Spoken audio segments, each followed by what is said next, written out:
This is the third announcement for Module 1. I would like to do a little housekeeping before we get started. Actually, this is the second time I'm recording this. It's a little frustrating because I sometimes just don't push the right buttons. So I hope I don't leave anything out that I wanted to share. In terms of housekeeping, the goal is that you consider the discussion board your classroom. So that means you need to address each thread that is presented in the discussion board, and that you respond to at least 2 of your peers in their discussion. If in fact they respond back to you and you respond back to them, that's great.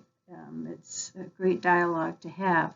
However, it's really just necessary if you find that you're running short to respond to 2 of your peers. The discussion board is supposed to be like the class time that we don't have. I will be responding to all your discussion boards this week. In terms of the journals, that's for you to identify what you understood, what you may not have understood, how you would relate to the information that's presented, or just about anything you want to write. It's good if you look at the Read Me First, you'll see that there's specific areas that you might consider for the journal as you're writing.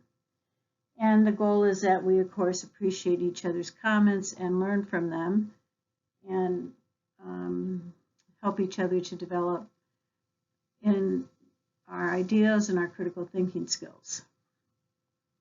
So with that, I'm going to move on and explain why I picked this particular visual to share with you. If you're up to Chapter 4, which is part of the readings for this coming week, the name of it is The Political Ecology of the United States Public Administration. I thought this was an excellent reflection of that particular chapter because it shows many things, although it is from 1862. Some of what it shows, and I'm taking this directly off of the internet where it showed this visual, that there's 42 states in Indian Territory, a Civil War battle scene, and Liberty is holding a U.S. flag and a sword riding on the back of an eagle. And then it shows Lincoln and his cabinet. The secretary is linked to images of the Army, Navy, Treasury, and the Department of Interior and other state departments. It shows the executive branch, the legislative branch, as well as the judicial branch, which is the discussion that is in Chapter 4 regarding how each branch looks for ways to secure what they're doing, as well as to make certain that not one branch gets the control and power over the other 2 branches, that there's an equal distribution so that government can run fairly for the people and by the people.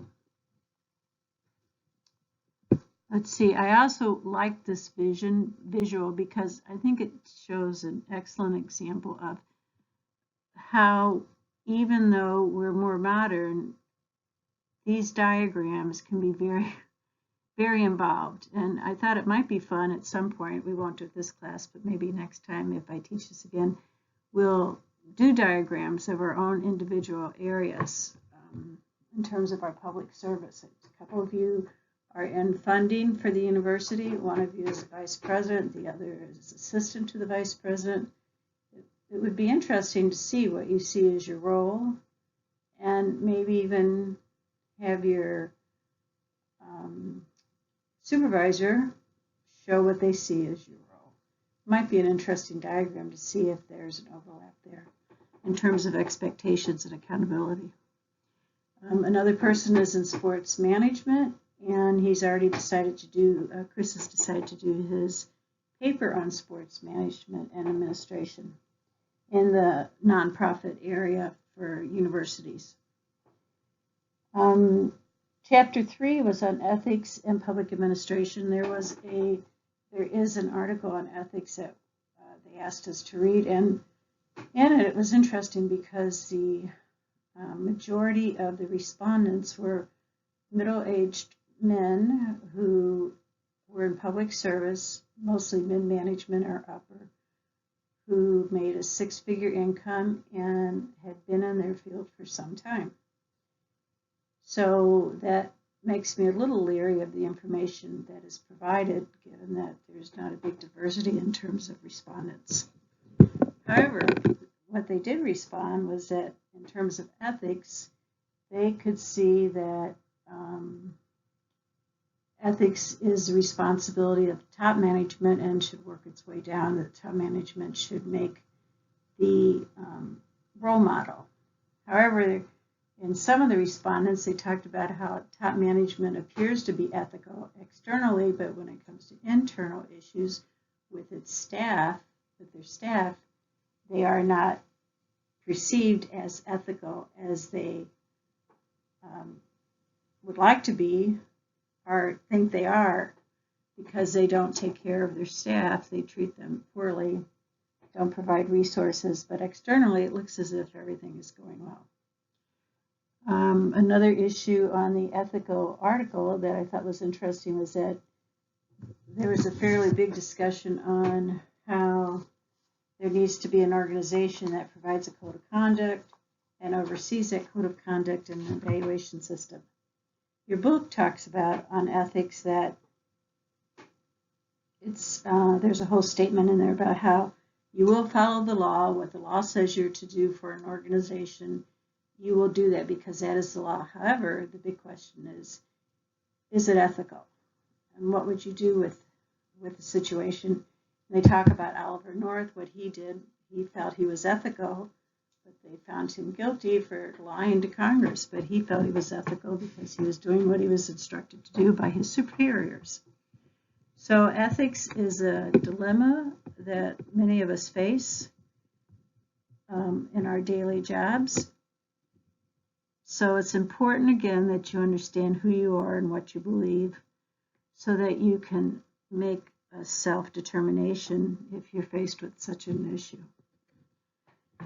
Then we were to look at some case studies, which I found very interesting as I was reading them because I wanted to know what the answer was, which of course I didn't.